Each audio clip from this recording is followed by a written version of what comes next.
Fernando, bili pa ako ng electrical materials.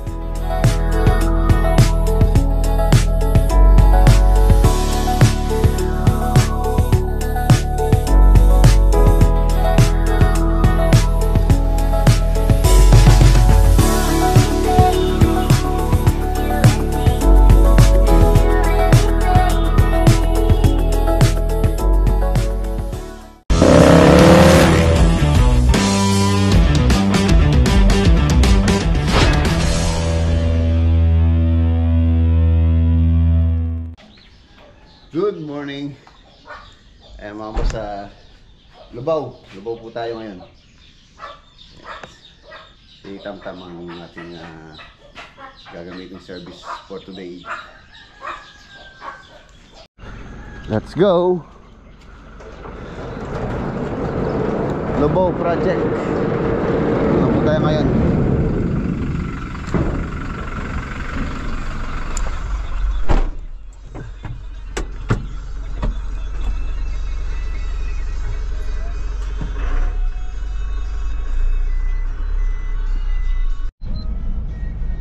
Nandito na po kami sa Lubao, dito sa Santa Cruz. Ayan, shout out sa mga taga Santa Cruz, Lubao, Pampanga.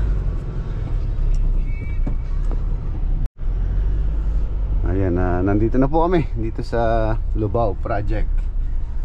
You know. Okay, touchdown.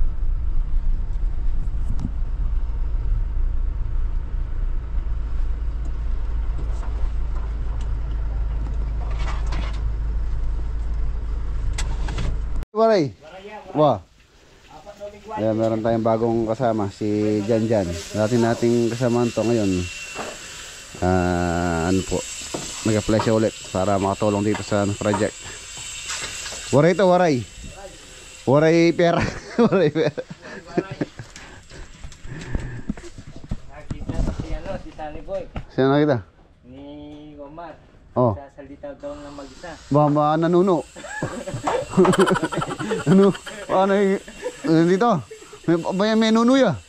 Menuno ya. Nagsasalita daw mag-isa. Nanuno siguro te. Malapit sa bunso yung bahay nyo. Menuno. Mamuli ako ng ulam. Tahong. Tamang-tama ito gigisa ko. Nalagyan natin ng ayun, pechay. Pechay. Ang lalaki po ng tahong eh. Ang laki ng tahong dito sa sa Lubao. 2 kilo to.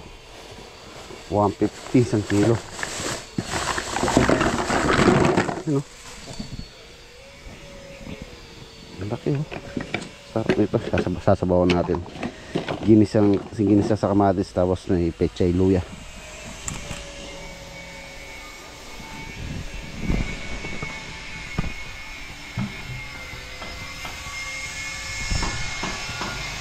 Ano yan? Banana Q. Ba, sakain na ako ng saging. Sino? Si Rakson. Kuya Rakson. Maraming salamat kay Kuya Rakson. Binigyan kami ng saging saba. Banana Q daw nila. At ilaya.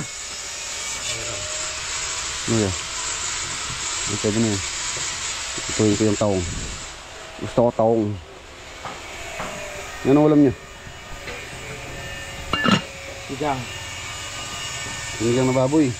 Sige, parang pandagdag na rin yung tahong.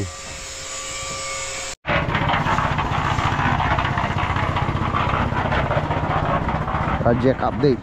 Ayan mga boss oh. So puno na po yung backfill namin. Third layer. Tapos tumataas na. Umaangat yung mga asintada. May nag-asinta, may nagre-rebar, may nag-backfill.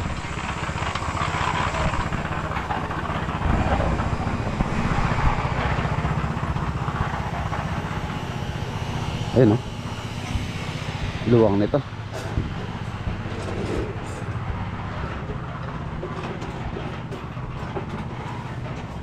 Dito yung guest room. Ayan po yung guest room. Guest room, tapos walk-in closet, toilet and bath.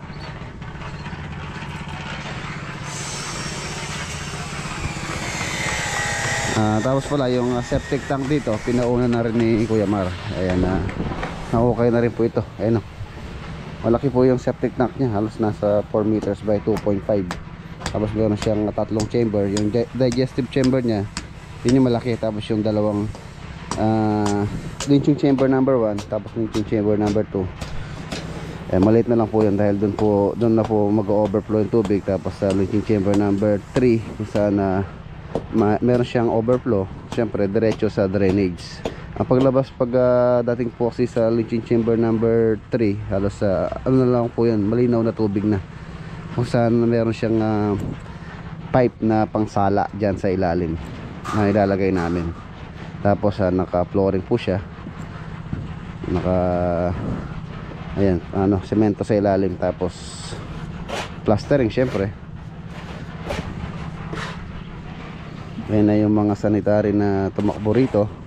Yung CR dito sa may guest room, tapos CR dito sa may tawag dito, maid's quarter. Tapos CR din na papanik sa taas, kung saan ito yung pinaka riser. Kwarto dito sa taas, mayroong CR din po to. Kaya kung mapansin nyo, ilan yung tumakbo rito na pipe, 1, 2, 3, 4 pipe.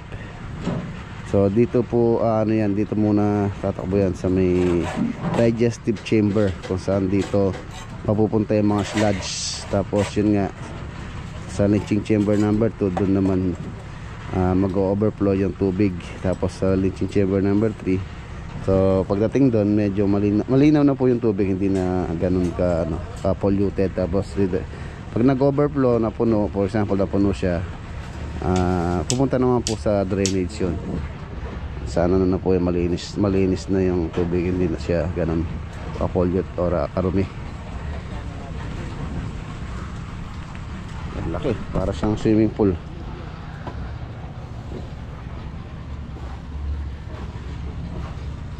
Si Mang Sani. Sani, anong balita? Nanuno ka daw kagabi, pero kung nakikita, hindi nila nakikita. May kaibigan ka na dyan. Namamalay. Ilan yung kaibigan mo dyan? Marami. May punso dun, baka dun nakatira, no? Ha? Magturo baka manulo. Oo. Dun sa tabi meron. Sabi sa'yo, huwag ka daw magtuturo ng mga kaibigan mo. Pagkagabi daw, nung kayo nag-uusap. Basta nalalaglag yung mangga kahit hindi mo Oo? ginagawa. Basta nalalaglag, baka nanononggit sila. Hindi sila nanononggit. Sabi nalalaglag. Basta nalalaglag. Eh baka may nagnanakaw ng mangga. Kaya pala nalalaglag. Nahihinog na. Nahihinog na. Pero walang ulan. Anong weather for today? Saturday, nasa ano yan? 32 sigurado. 32 parang height. 32? Sigurado ka? Tingnan ko sa telepono ko, no? Sabi mabawasan ng isa baka 31. Saan ba yan? Ano yan? Nakikita, tingnan natin kung tama si Mang Sani yung sa kanyang weather forecast. 30 lang eh. 30 lang ba? Eh no, 30 parang height. 30 lang, ay sakto. Ayan, Lubaw 30 parang height. Feels like 33 ha? 33. Feels like 33. Ayun, tama nga si Mang Sani. Possible na umulan, wala. 10 AM, cloudy. Medyo cloudy, pero wala namang cloud. Today 50% na uulan.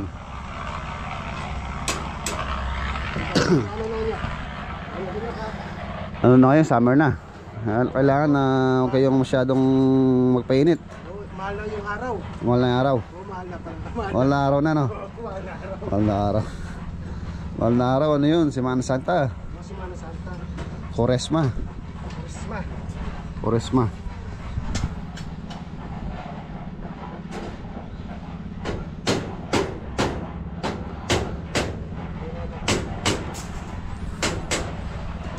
Summer na po dito sa atin. Random na namin yung init.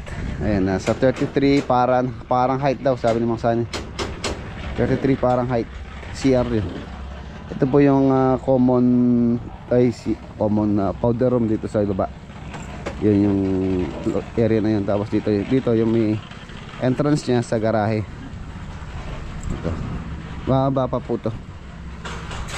So at least mga 60 cm garay po. Tapos magkaka-step siya rito. Tsaka yung sa mid quarter. Elevated po kasi itong bahay.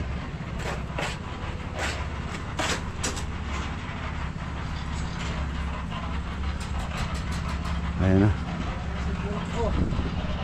33 parang height.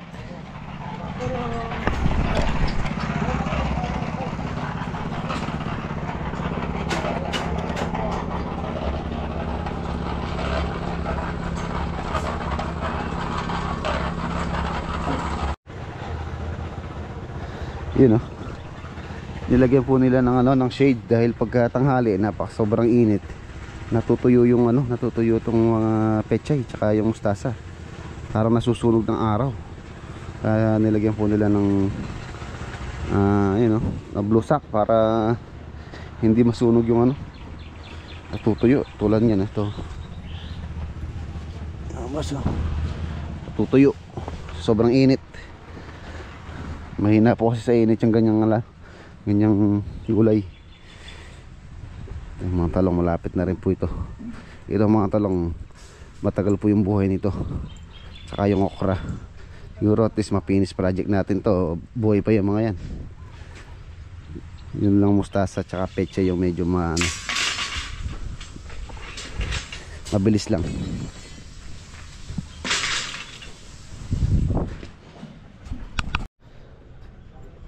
Ayun, yung binigay kong assignment kay Sunny Boy.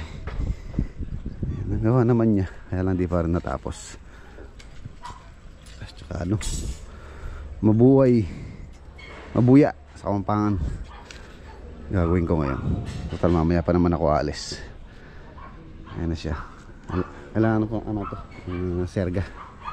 Dahil pagka po si ginapanganan ng palaya to, tapos may bunga, mabigat na to. Pagka malakas yung hangin, possible na ano to, matumba. Ayun, laki na yung mga playa. Meron ng bulaklak na nakikita kong ano, ayun oh, lumulusot. Good. Okay na tong balag na to. Nalagyan natin ng tali tapos patidibayin ko lang.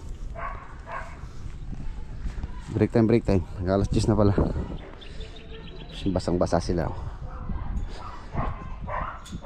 Ay, namatay ito.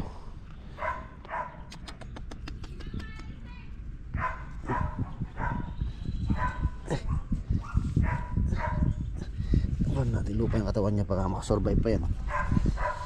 Mamaya ayusin natin. Bali nabuhay, buya. Yung bulaklak na sila. Nakakatuwa. Maka-harvest tayo po paunti-unti. Mamaya mag-harvest ako ng ano, lulutuin ko muna yung tahong bago tayo magtrabaho doon mamaya. Rick!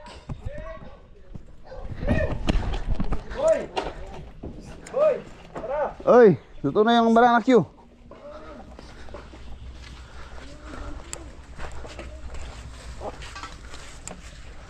Banana Q. Ping, pati na. Yung banana Q. Sumara pang...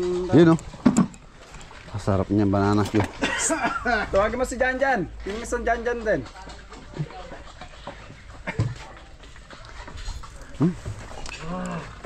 Banana Q.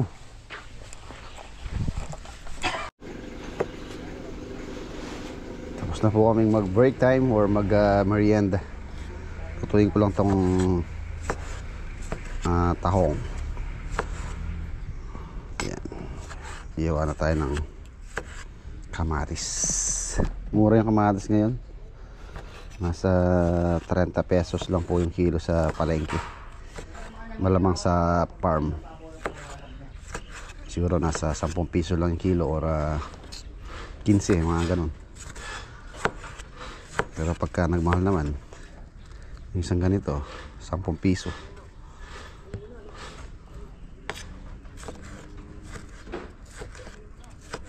Okay na.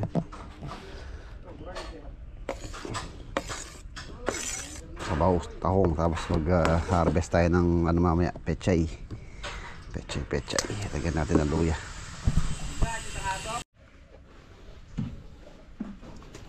Tawa tayo ng pechay. Pechay naman. Pechay.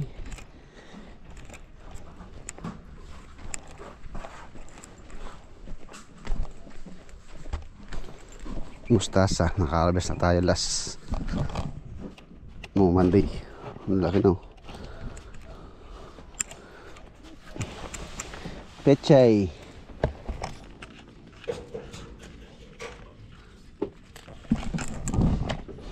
Ang daw na malalaking kunin natin.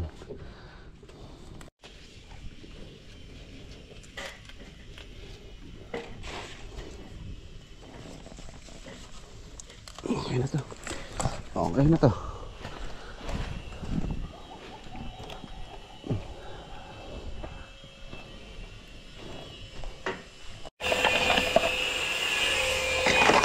Ang lalaki.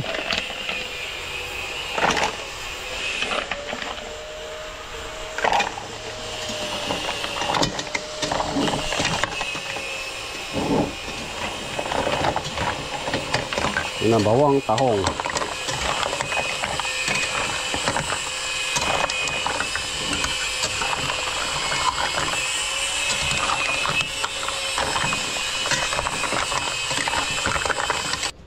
Okay, tapos na tayo magluto. Sesergaan ko lang tong ano, tong balag para tumibay.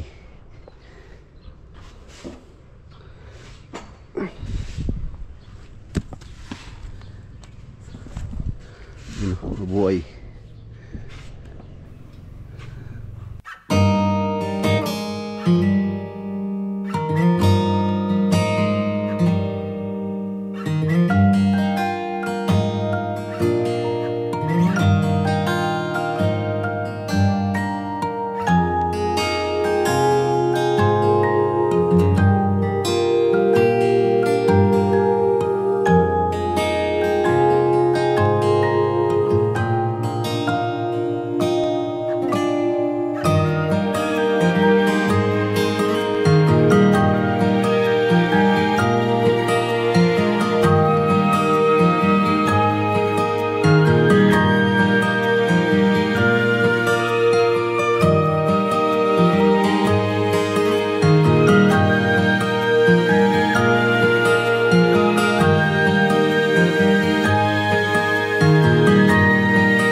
Ayan.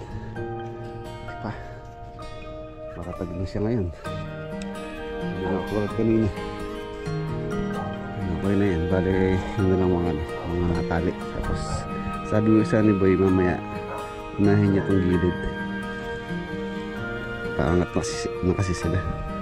Mamaya naman siguro, may hapon. Medyo mainit.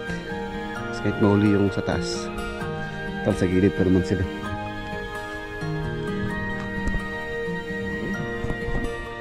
Ibay na. Kasi pagka nasa taas na sila, biglang mawasak or dumapa.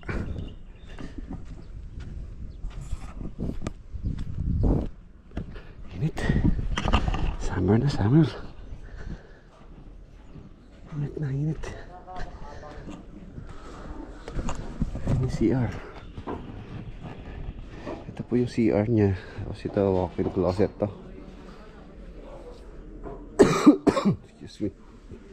Ito. Meron siyang vanity. Parang kwarto na rin, no? Alas 3 meters by 3 meters yata ito. Toilet and bath lang po ito. Yung toilet, tapos yung shower area. Kain tayo. Sali boy. Mangan. Yung mga gamit, baka biglang umulan. Silong. Sinong nyo yung mga power tools? Ay tayo, kain, break!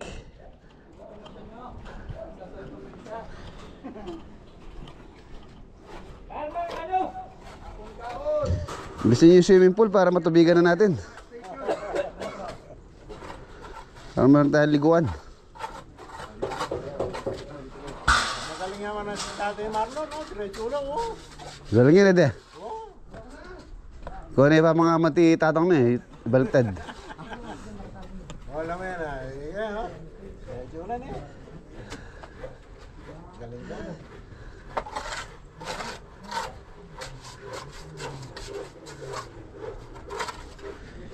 Yan yung si septic tank, ang laki. Kaya ba?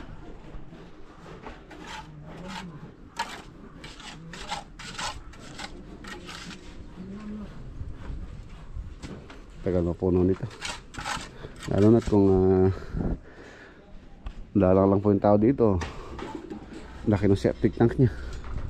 4 meters by 2.5. Kain. Kain tayo. Yung tinang maangat.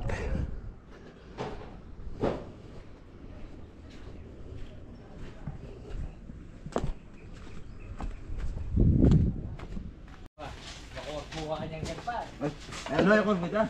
Oo. Taong, ayun taong. Dalawa guhit mo pagka kumuha ng taong. Dati dua. Hindi, ayos lang yun.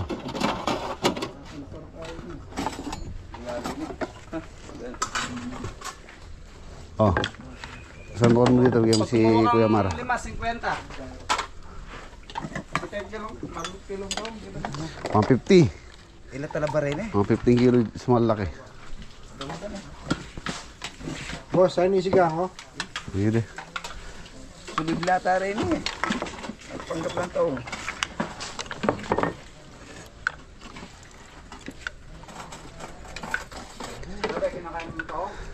Kaya mong baboy? Maya.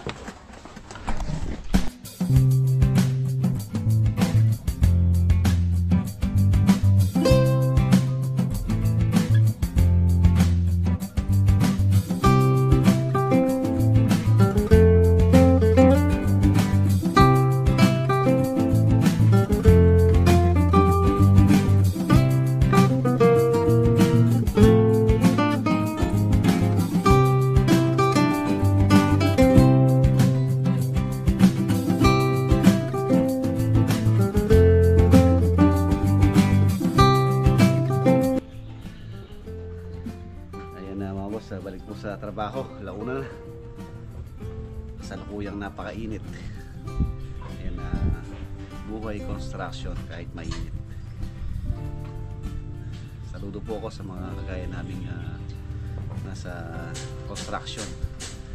Lalo na sa ganitong panahon na nasa babad sa araw. Shoutout nga pala kaya ng mga boss kay Josepino Paran. Ayan, shoutout din kay Manuel Dino. Ayan, shoutout din po kay Manny, tsaka kay Nita, kay Noel, kay Aisa, kay Niana from Washington, USA. Ayan, lagi daw po silang nanonood ng ating vlog. Ayan, maraming salamat po sa suporta.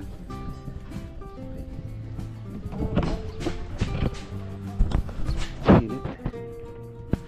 Check natin kung ano yung temperature or 33.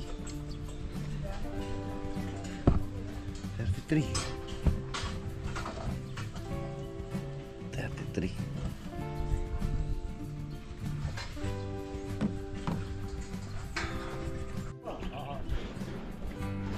Yun o. Tara, iwan na po natin sila. Padaan pa ako ng San Fernando, bibili pa ako ng electrical materials na kailangan nila sa San Fernando project, para kung may oras pa tayo may etid ko dun. Okay, ayan na. San Fernando na po tayo. Shoutout kay boss Jonathan ba yung pangalan nitong subscriber natin dito sa may Yan ang vulcanizing.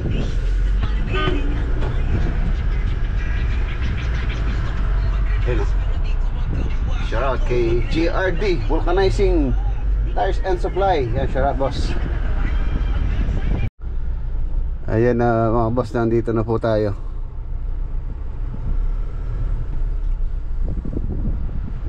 Nandito na tayo dito sa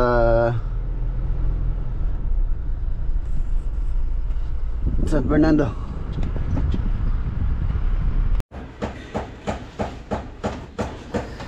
Ayan po, nandito na tayo sa San Fernando project. Ito na yung garahe. Tapos binubungan na rin po yung sa may kitchen area. Lumilitaw na. Humahawig na sa kanyang perspective.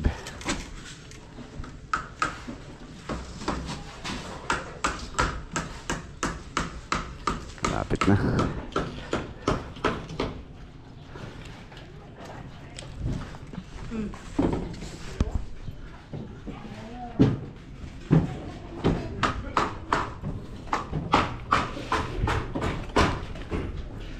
Yeah. Ito ng kitchen.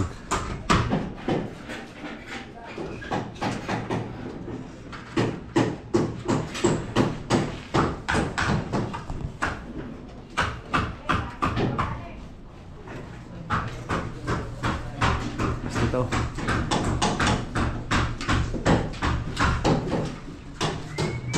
Kapit na luminis. Boss, dito po. Okay na dito. Medyo madilim na.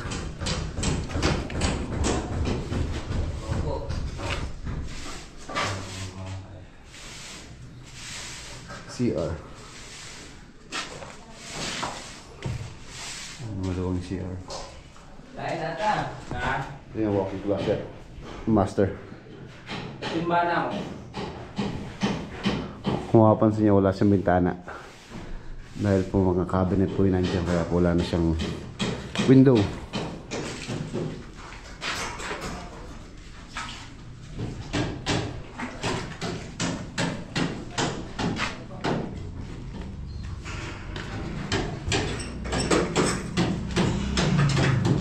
Bumili na ako ng mga outlet para makapaglagay na po sila ng outlet dito para may magapit ng saksakan at hindi na gumagamit ng extension. Ayan, nanay. Nasuotan na rin ng mga kuryente. Number 12 na wire. Yan, sa mga outlet para po makapaglagay na sila ng mga outlet dyan.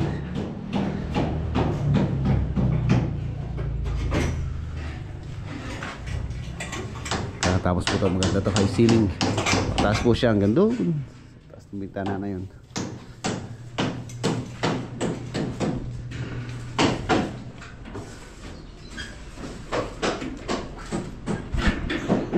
Ay, likod.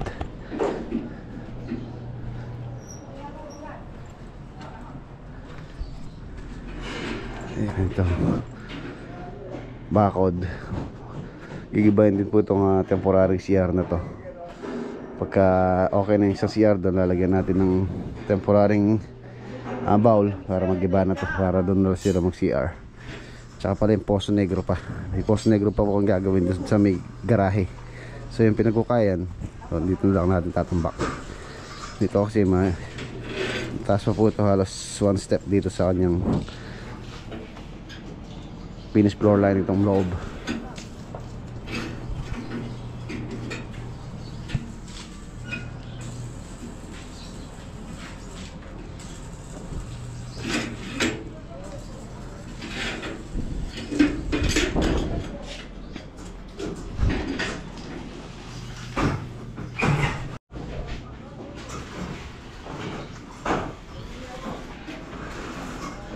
Dito po yung Poso Negro. Solid na yun.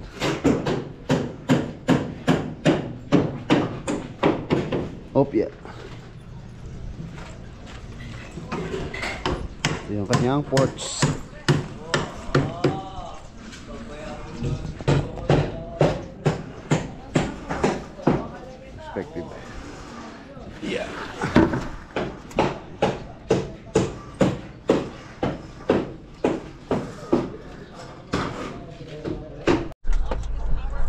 maaga tayong makapag-edit.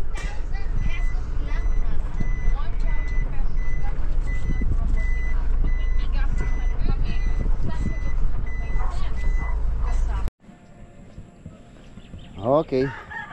Ayan mga boss, kape muna tayo. Ito ako magtatrabaho. Gagawin tayong paperworks. Sarap. Coffee.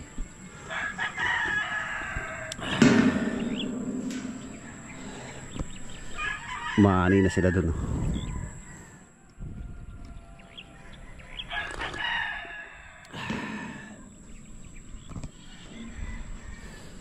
Itong ating farm, wala pa rin pinagbago po rito. Ang ganda lang itong ano, palabong na, lumalabong na po itong tawag dito, almendras ba tawag dito, talisay. Yan po yung papalaguin ko, papaangatin ko. Dito po kasi yung araw, pagka lumaki yan, hindi tatama rito sa ano yung ano ng araw. Pagka dito na siya, magiging shade po yan, kaya pinapatasan ko yung palisay na yan, tsaka yung African palisay, isa rin sa magiging shade cover sa init ng araw. Yung swimming pool soon. So ayan na mga boss, dito ko na po tatapusin yung ating simpleng vlog for today. Kita-kita po tayo sa next upload bukas. Ayan, paalam po. Maraming salamat po sa suporta. God bless.